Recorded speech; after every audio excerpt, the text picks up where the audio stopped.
はい、皆さんこんにちは。今日はスペシャルゲストが来ています。お友達のゆうこさんです。ゆうこです。同じバージニア州に住んでいます。でちょっと簡単な自己紹介をお願いします。はい、沖縄出身の26歳の26歳で今はバージニアに住んでます。住んでます。はい、ゆうこです。ゆうこさんです。で今日は皆さんにゆうこさんのオペアをやってるんですけど、そのオペアって何でしょうかっていう、なんかどんなことをするのかなっていうのをちょっとねインタビューしていきたいと思います。じゃあ早速まず1つ目ですね、はい、オペアって多分聞いたことある人ない人いると思うので、どんなものなのかっていうのをちょっと説明お願いします。はい、オペア留学っていうのは、1年間、最低1年間アメリカの、ファミリーの家で、育児のお手伝いをしながら給料をもらうっていう留学です。いいですね、はい、いいですね。じゃあちょっと深く質問していきます。はい。じゃあ次の質問なんですけど、オペアなんかさっき育児のお手伝いをするって言ってたんですけど、具体的にゆうこはどんなことをしましたか？オペアのスケジュール、1年目、私はワシントンにいたんですけど、ワシントンのファミリーのところでは、朝、6時ぐらいから仕事を始めて、子供の、朝ごはん作って、でご飯終わって、学校行くのの準備を手伝う。洋服を着替えたりとかそういうののとかチェック、なんか全部持ってるかなっていうのをチェックして、でバス停まで送って、でそっからちょっと片付け。なるほど。そっか、アメリカはスクールバスがあるから。なるほど。ちなみにそのワシントン州では何歳の子供だったの？ワシントン州では5歳の男の子と11歳の女の子を見てました。なるほど。じゃあ2人の場合もあるんですね。はい。はいはいはい。で、その片付けを始めて、でだいたいそこで一旦休憩に入るから、だいたい6時から9時とかまでちょっと働いて、で自由時間でまた2時3時ぐらいからキッズのお迎えに行ったり。バス停まで？それとも学校まで？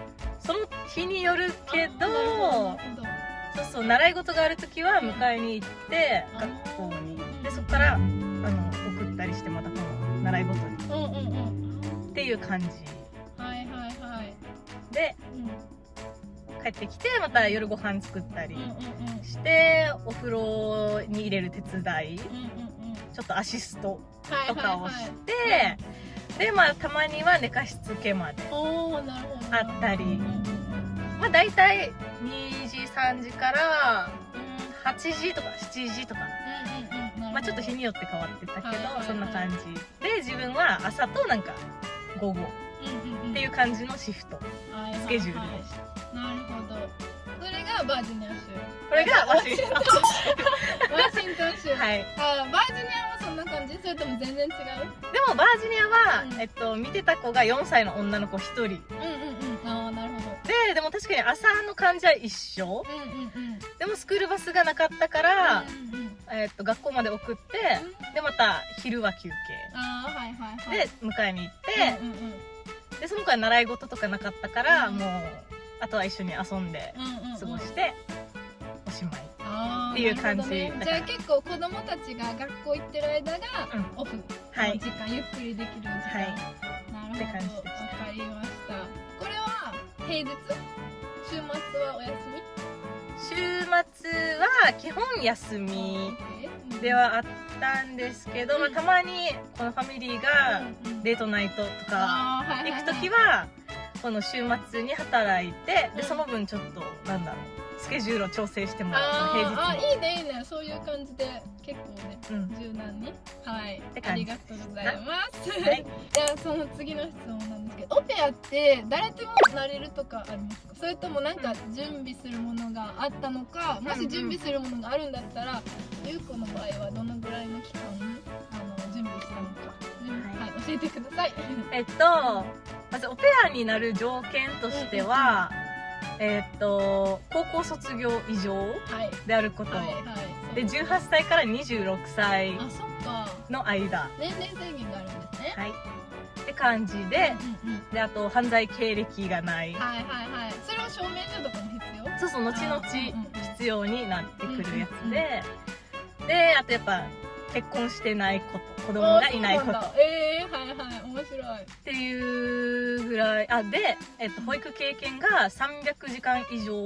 なるほど。やっぱ保育の経験が必要なんですね。そうです。でも、保育の資格が必要なわけではないから、なんだろう、ボランティア、アルバイトとかで、保育の経験を積めば誰でも行ける留学ではあります。いいですね。じゃあ別に保育士の専門学校とかに行くっていう必要なくて、アルバイトとかで、保育所にお願いして、その時間を稼いで、なんか書いてもらうのかな、そういう証明みたいな。そうで、これだけこの人は働きましたよっていう証明をもらって、そう結構いいですね、そういうの。そうなんです。ゆうこの場合は学校に行った？私は保育の専門学校に行って、プロやん。そうで、一応働いて、なるほど。そうですね、来ました。なので、なるほど。でその300時間のうちの200時間は0歳児から1歳児を見てないといけない。そうなんだ。っていうルール条件があります。0歳児、もう赤ちゃんってことね。はい。なるほどなるほど。じゃあそういうのが必要らしいです。ちなみに準備期間はでも自分はもともとも経験を積んで働いてたから、4、5ヶ月くらいで行けたかな。なるほどなるほど。はい、そうだね。準備してから渡米するまで。はい、わかりました。次はなんかファミリーの家に住んでやるのかな、育児の手伝い。そのファミリーはどうやって決めるんですか？ファミリーを決めるのは、インタビューをして決めるんですけど、日本にいてアメリカとつないで。そうそのオペアのエージェントに登録した後に、自分で自己 PR とか自分のことを書いて、それをこのオペアのネット上に上げて、それを見たファミリーがまずこの連絡をくれて、でそこでインタビューをするっていう感じ、オンラインで。ちなみにゆうこはどのエージェントを使ったとかは、イントラックス。わかるわかる。使いました。なるほど。イントラックスって皆さんちょっと調べてみてください。で、なんだっけ、一件のホストファミリーと連絡して、それでも決めたの？自分は1年目は4件5件ぐらい。ワシントン行く前にってことだよね。はい。はいはいはい。そう決める前に、どうでしたかそれは？まずこのファミリーが、インタビューしたいって、このメッセージをくれた時に、自分もファミリーの情報を見れる、なんか子供が何人、そういうことが見れて、でスケジュールとかもちょっと大体こういうことをお願いするよっていうのが見れたから、それも見て、ちょっと絶対これはちょっと自分に合わないなっていうところは、ちょっとインタビューをする前に、ちょっとごめんなさいっていうのを送って。合わないなっていうのは何？シフト的にちょっとやばい、激ヤバみたいな。激ヤバ、なんか忙しすぎるかもみたいなのとか、はちょっと、とか土日にちょっと働いてほしいとか。なるほど。そっか、ファミリーによって要望が違う。じゃあ最初でもうインタビューの前にごめんなさいも OK？ もう一応 OK だけど、でもやっぱり1年目だからこの英語をちょっと上げたいっていうんだったら、インタビューしてちょっと英語になれる。なるほどなるほど。っていうのも。でも5件とインタビューしたってことでしょ？そう、5件ぐらい。4、5件とはして。なんかその5件やって1件目決めたポイントとかあるんですか？ポイントはもともとこの決めたファミリーの前任のオペラさんが沖縄の人だったっていうのがあって、そうそうそうで沖縄出身っていうのもあるし、その人からちょっとなんだろう情報を聞けるっていうのもあって、そうなんだ。じゃあオペラ同士も結構つながれるんだ。そうつながれたっていうのもあるかな。プラスやっぱアジアのファミリーだったし、すごいなんか話してて親しみやすい、なんか優しそうだなとか、子供もなんかすごいなんかね、いい子だなみたいな。インタビューするとき子供も一緒に？それとも親だけ？最初は親だけ話してて、でちょっと途中からなんかキッズがなんかハローみたいな感じで、そう出てくるっていう感じだったかな、私の場合。ちょっとこれに関連してなんかインタビューの時もそうだけど、まあ実際に仕事をやる上で英語力はなんか最初からこんなに英語が喋れましたか？なんか必要だなんか英語、例えばインタビューの時質問どんなことされたとか答えられた？なんかどうですか？英語力。まずオペラのエージェントに登録するときに、そのエージェントの人と英語のなんだろうインタビュー面接、そうなんだ。ちょっと本当にちょっとしたやつがあって、それで合格がもらえないとまず登録できないっていう感じで、まあ、でもなんだろう、やっぱ伝えようとする気持ちがあれば、やっぱちょっとなんだろうとんちんかんな英語でも OK は出ると思います。じゃあまず前提として英語力ある程度ないといけないんですね。はい、ちょっとはいなるほど。ゆうこの場合はどう？なんか英語勉強してた？私はちょっと英語の塾みたいなのに行ってたから、まあ、ちょっとは聞くぐらいの力はあった。それはアメリカに行くためにこのオペラするために始めたの？それともともとそうやってて、だから聞く力はあった。でも話す力は本当になかったから、そこがちょっと最初は大変だったかなっていう感じで、だからインタビューホストファミリーとインタビューした時も、例えばなんか自己紹介してくださいとか言われた時に詰まるところはあったかなっていう感じでした。インタビューでちなみにどんなことを聞かれたり、もしくはなんか自分からも聞けます。どんなことを知ってた方がいい？インタビュー聞かれたことは、なんでオペラをしたいと思ったか。なるほどって聞かれたことと、やっぱなんだろう、自分の長所短所も聞かれたし、マジガチなインタビュー。そうだってね、1年一緒に住むしね、子供を見てもらう人だから、そう人柄すごいやっぱ気にしてたかなとか、まあこういう感じのスケジュールだけどこれでいけるとか。なるほど、大事だよね、すり合わせで。ゆうこは逆になんか質問とか質問はやっぱり子供がどんな性格かっていうのはもう一番初めに聞いたことかな。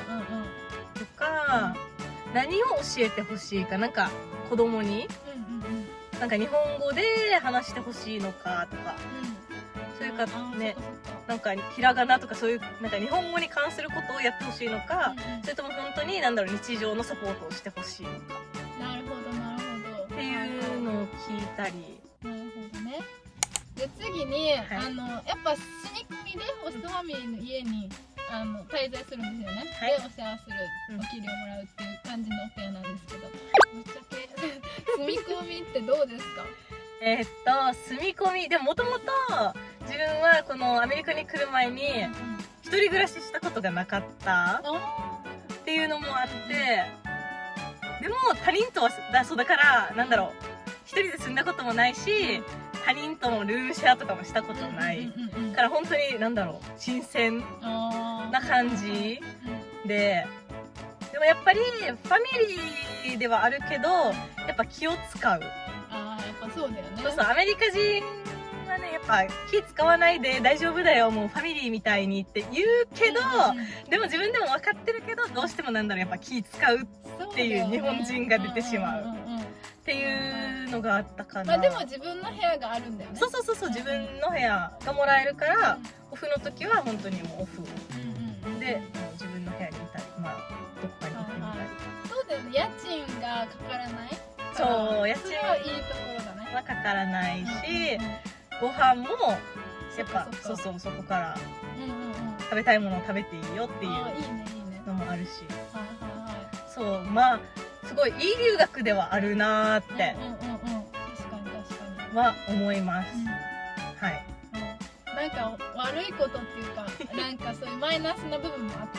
マイナスな部分はでもやっぱりこの仕事終わってるけど、なんだろう子供はやっぱそれを分かんない、この仕事と仕事してない時のあれが分かんないから、一緒に住んでるんだもんね。遊ぼうってなんかドアをノックしてきたりそっか、その時になんかね、なんか申し訳ないじゃないけど、なんか確かにそこがちょっとなんかあれだったかなっていうのが。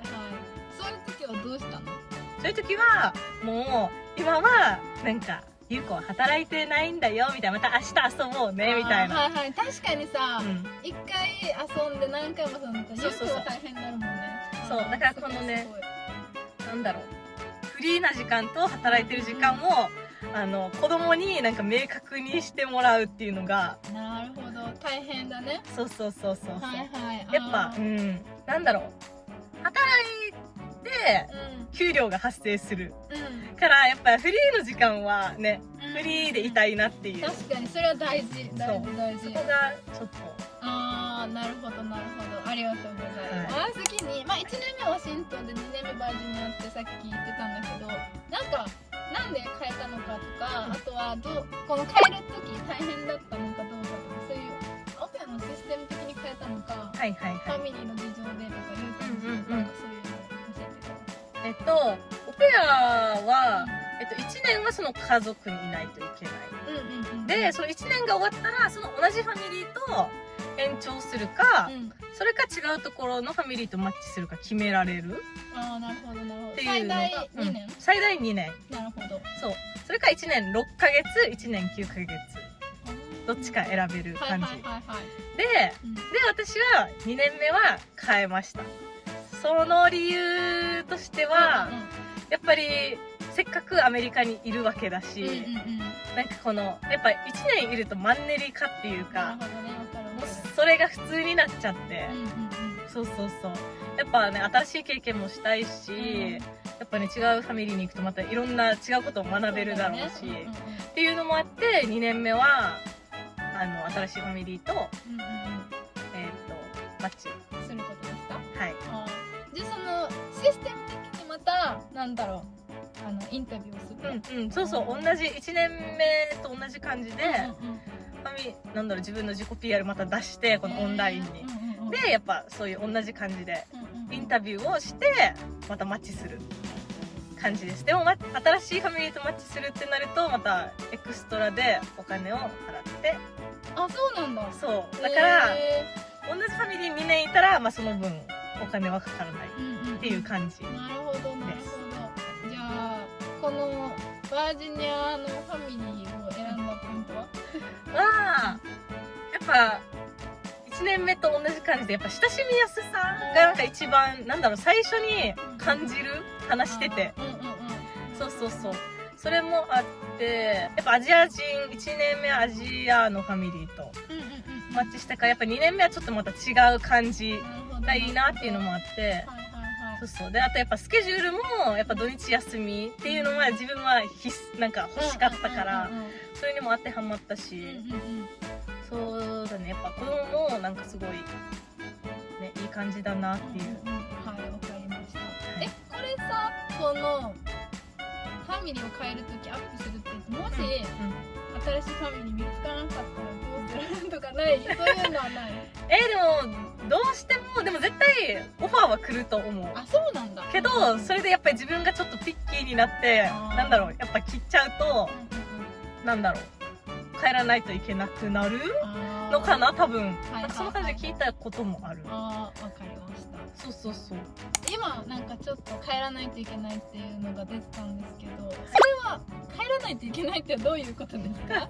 なんか期間が決まってる、その見つけないといけない期間みたいな。見つけないといけない期間、リマッチしてから多分1、2週間1、2週間でもう新しいとこ決めないといけないから、もう必死にも残りたいなら必死に探さないと。そうだからやっぱ一回リマッチしちゃうと、なんて言うんだろう、パーフェクトな、自分に合うパーフェクトなファミリーを探すのはもしかしたら難しいのかもしれない。2週間でね。そうっていうのがあるかな。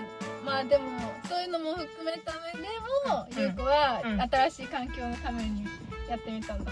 はい。でもそれはリマッチではない。ではない。そのリマッチっていうのはどういうことですか？途中1年、なんだろう、この契約期間の前に切っちゃう。なんだろう、もうできないってなって。このファミリーと無理だ。もしくはあっちのファミリーあなたとは無理だってなった時にリマッチという風になって喧嘩みたいな。そうまあいろんなね、そういう事情はあるだろうけど。で変えないといけない時には1週間、2週間。そう。じゃあゆうこの場合はリマッチじゃなくて1年達成っていうか任務を果たして、でエクステンド延長する時は別に期間はない。は何ヶ月前かには決めないといけないっていうのがあったと思う。1年経つ前のまあ余裕があるんだ。じゃあいいですね。ある。そう自分が6ヶ月をヒット6ヶ月の達成したらちょっとそういうのが始まる。なんだろう、2年目どうしたいですかっていうのがエージェントから連絡が来るから、そこからちょっと考え出せる。じゃあいいね、ゆっくり時間が。そっか。じゃあちょっとエクステンド延長とリマッチがあるんですね。はい、そうです。はい、わかりました。じゃあリマッチするとなると、ちょっと2週間以内でね探さないとリスクが大きい。はい、ありがとうございます。じゃあアメリカにね、オペア留学でアメリカ来て、なんかやっぱ大変だったこと、良かったことがあるかなと思うんですけど、どんなことがありますか？はい、やっぱアメリカに来て大変だったのは、やっぱこのアメリカっていう環境に慣れること。そうやっぱもうカルチャー、文化が違うし、もうそしたら考え方も違う、もう言語も違う。そうだね。そうもう全部違うから、そこが一番大変だったかな。何をするにも、遊びに行くにしても英語だし。でもやっぱホームシックになったのも大変だったことに入るのかな。ホームシックなりました。やっぱり最初はね、全部新鮮で、なんか楽しいアメリカみたいなっていう期間があるけど、でもちょっとやっぱ慣れてくると、なんか家族が恋しいなーっていうのが出てきて。これって一時帰国できるんだっけ？一時帰国できます。できるんだ。できるけど、でも有給が10日間しかないから、ファミリーとの交渉次第。それ帰って大丈夫なんだね、10日だったら。かな。でも10日以上、そのファミリーとの交渉次第で10日以上帰る人もいるし。なるほど。ちなみにゆうこは帰ってないのね。はい、帰ってない。どうやって乗り越えたの？もうそれはもう友達とやっぱ遊びに行ったり。日本人の？そう、日本人のペアがいっぱいワシントンの時はいたので、つながりがあるんだね。そうそこでやっぱね、友達と遊んで紛らわすじゃないけど、大事よね、日本語喋るのって。そうなるほどね。かな。それとテキスト、ファミリーとテキストしたり、あとはファミリーと沖縄の家族とテキストしたり、電話してみたり。そうだね。そういうのかな。確かにホームシックはね、誰でもなるよね。じゃあ今度逆に良かったことは自立することもできたし、もともと自分は一人暮らししたことなかったから、そこも大きいし、でもやっぱ英語力が上がった。めっちゃ上手じゃない。でもなんだろう、知らぬ間に伸びてる。